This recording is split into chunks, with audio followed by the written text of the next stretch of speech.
All right, we're live on YouTube now.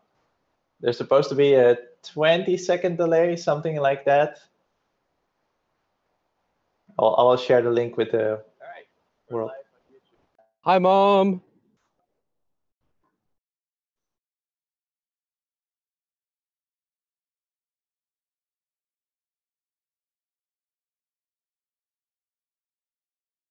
Is there a skip button for when people swear? You can bleep it out.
All right, it's already time. So welcome to the live streamed kickoff, everybody. It seems to all be working. We are not only live between each other, but we're also live on YouTube. Some of you I made co-host, and what you can do is you can go to participants, attendees, and you can promote people to panelists. So that way you can everyone can actually see them on camera. So that's kind of cool. Please do so if you can. You can also promote other people to co-host. So yeah, that's it. Feel free to share the live stream. It should all be working. I tested it earlier today. Let's get to the important stuff. So today it's, what day is it? I think it's the 10th. It's the first working day after the 7th. And at the 7th, we always stop working on a previous release, or we have the feature freeze, and we start working on new stuff for the next release. And the next release is GitLab 9.5. And I can honestly say, having read what is upcoming and seeing the document, I'm extremely proud of the kind of stuff that we are willing to take on for this release, given that it's vacation time, we are very low in capacity, and we're still shipping such cool stuff. So I won't dwell longer on it, but I can confidently say this is going to be the best release we've ever made. So to start off, Victor is out, so I'm also leading discussion at the same time. We have a few priorities. It's a very short list, but it's very big hitters, I think. First off, we're working on a project with a code name. It's called Going. Very important for us. Next, we're doing the most requested feature ever, internally and externally. Internally at GitLab, people are saying, we really want this. Externally, people are saying, we really want this, so we're finally shipping it. Group level issue boards. Probably going to call it group issue boards. I think that sounds better. You can check it out there, but it basically allows you to manage your issues in the board from the group level. Very convenient. We're making discussions better, which is very nice. So you can actually have threaded conversations, even on comments that didn't start off as a threaded conversation. Makes a lot of sense.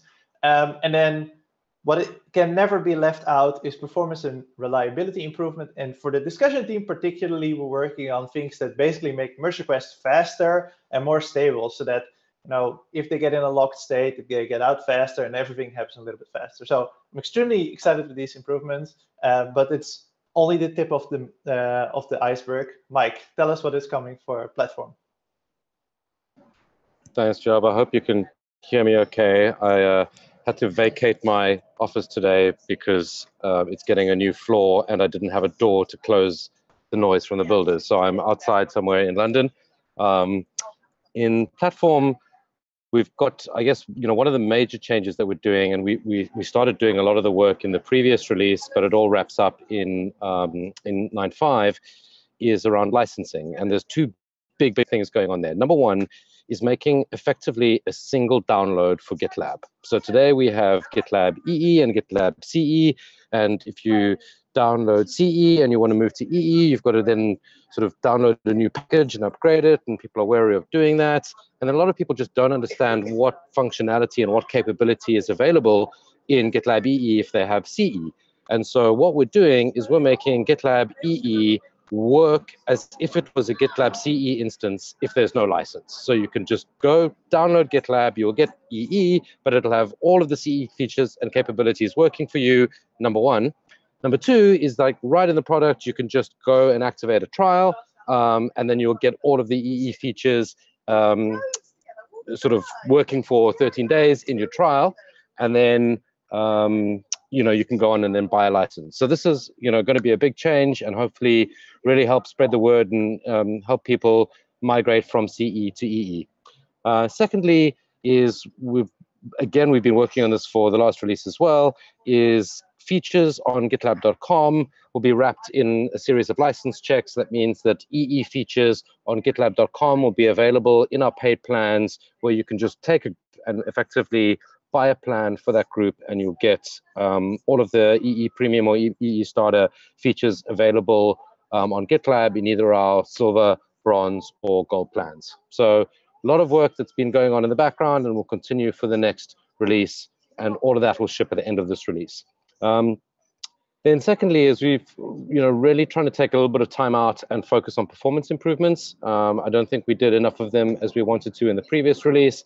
And so there's a series of performance improvements going in, as well as just addressing a lot of customer issues. So whether these be very sort of bugs or small feature requests, that's going in. But for us, the big highlights of this release is what's happening with EE and making a single GitLab download.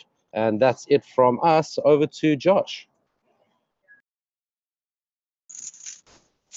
Thanks, Mike. So we're going to go ahead and do a couple big things here for the Prometheus team in 9.5.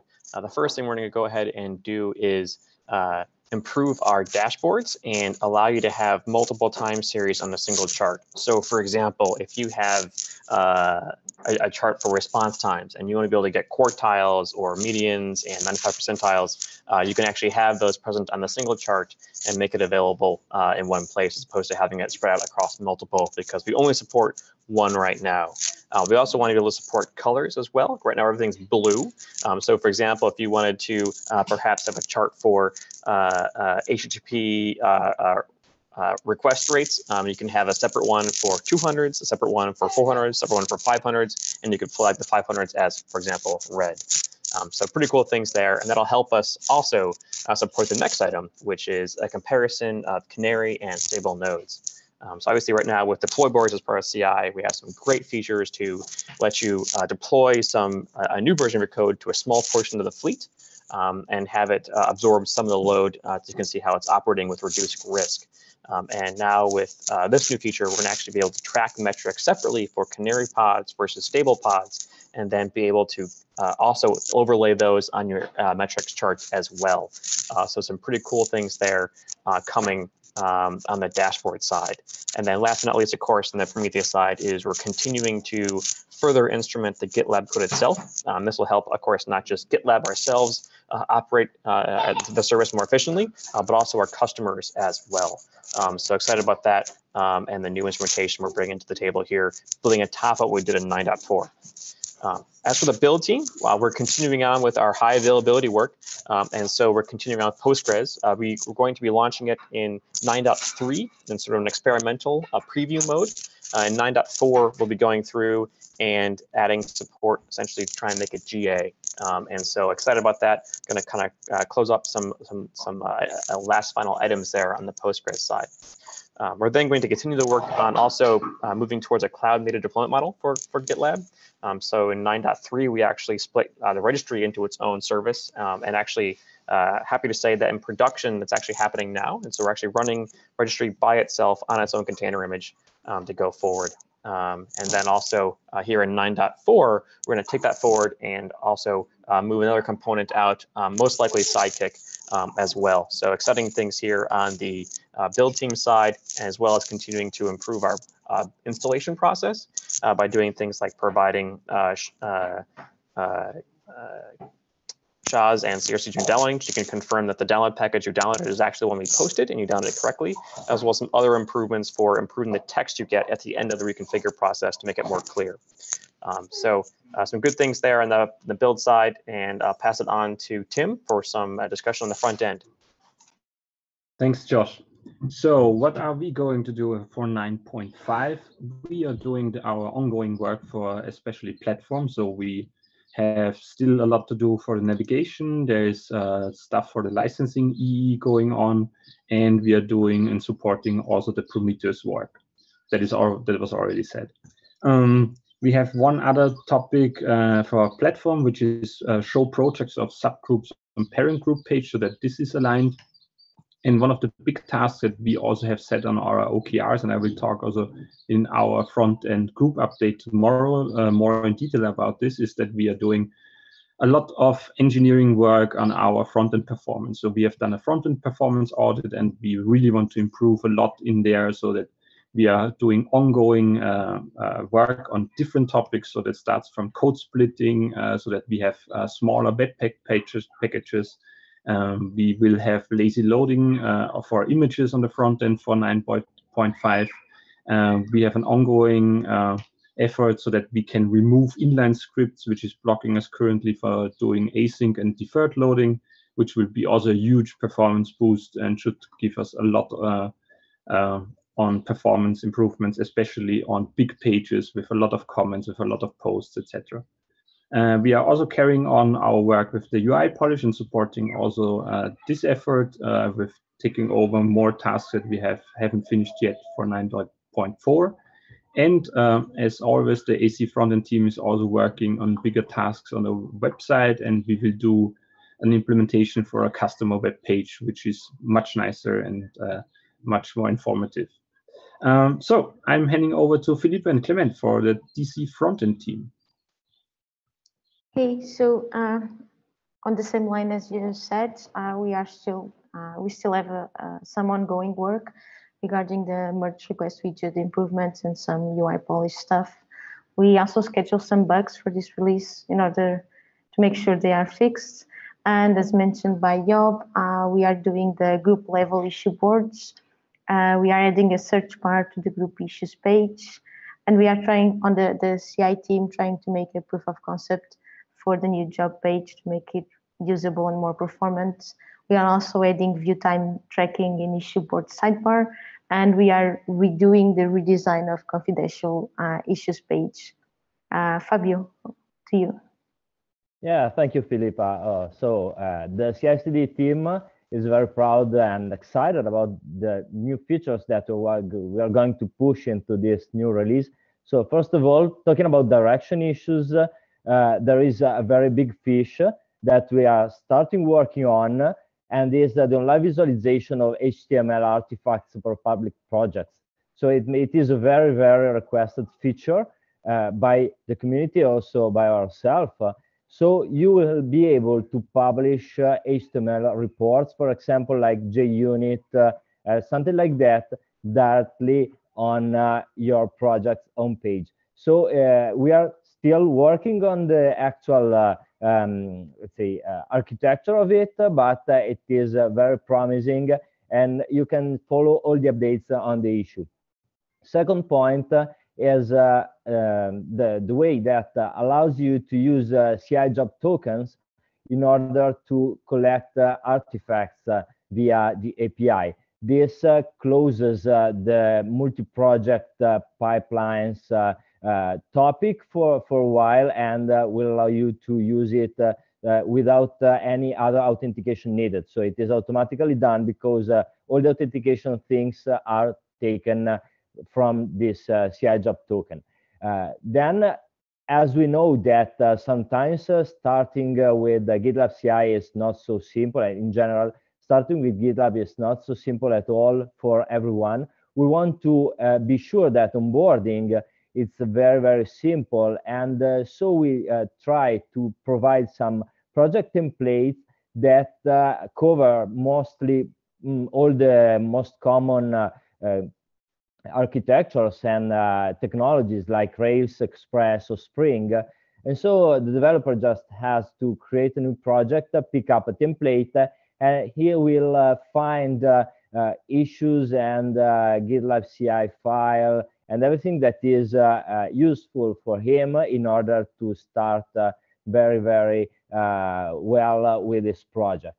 Obviously, everything is customizable by him after a while. Talking about I2P and how to deploy, that are obviously also direction issues. We are working on making databases persistent in auto deploy, so they can be used also in production environments. And we want also to add more databases via Helm charts, so also Redis, MySQL, and so on. And we also want to make the handling of private projects more easy to handle. Don't forget about security. So we are focused on making our infrastructure more and more secure in each release. In this one, we are going to pick up the protected runners. So just only masters can see and can use specific runners that can contain sensitive information. And also, we are working on blocking pipelines on protected branches. So standard developers are not able to access very sensitive information that are used on protected branches. We are also committed to, let's say, improve performances. So we are moving on optimizing job queues processing for shared runners. It is a very technical issue. So if you want more details, you can go into the issue and to the merge request in order to get more information. Last but not least, we have also some support requests that we are more than happy to work on. First of all, one of the biggest topic around during these days, you know that a lot of people is relying on the GitLab plugin for Jenkins. We are moving on working with the actual community in order to have the API v4 supported by this plugin. So our actual customers don't have to worry about this big change. And also, we are moving on making a new parameter in the GitLab CI YAML file that allows you to define an auto-retry way of retrying jobs that fail during the run. So you don't have to manually run the retry button all the time if there are transient failures, as may happen during the normal development cycle. And that's mostly everything for the CI/CD part. So Sarah, what about you and the UX? Thanks, Fabio. So UX, as a few people have mentioned, definitely heavily working on this awesome new navigation. So we're going to be adding more pieces to it over this release. First is going to be contextual nav for mobile, so making sure that it is mobile friendly. There'll be a hamburger menu similar to what you see now, but just on mobile. And that'll allow you to access that contextual sidebar menu. There'll be a flyout. So when you hover over a section within second level items, a flyout drop-down menu appears to give you quick access to those second level sections. The navigation will also be collapsible. This is something a lot of people have asked for, and believe me, we heard you. So it will be collapsible. We want to make sure that you have as much working area as possible inside of GitLab. When it is collapsed, there will be icons so that you can quickly visualize the menu items that you want without having to open the menu back up. Another big focus for UI UX is really consistency. So making sure that from screen to screen, you get the expected experience so that you can just get your job done as fast as possible, right? So what we all want. So with UI UX consistency, one big focus is search boxes. You can take a look at the issue, but right now there's, I believe, 3 different types of search boxes. So we're consolidating that down for a more consistent experience. Drop-downs as well. Making sure that across the board our drop-downs are as consistent as possible. Navigating merge diffs is another area that we've decided to really focus on.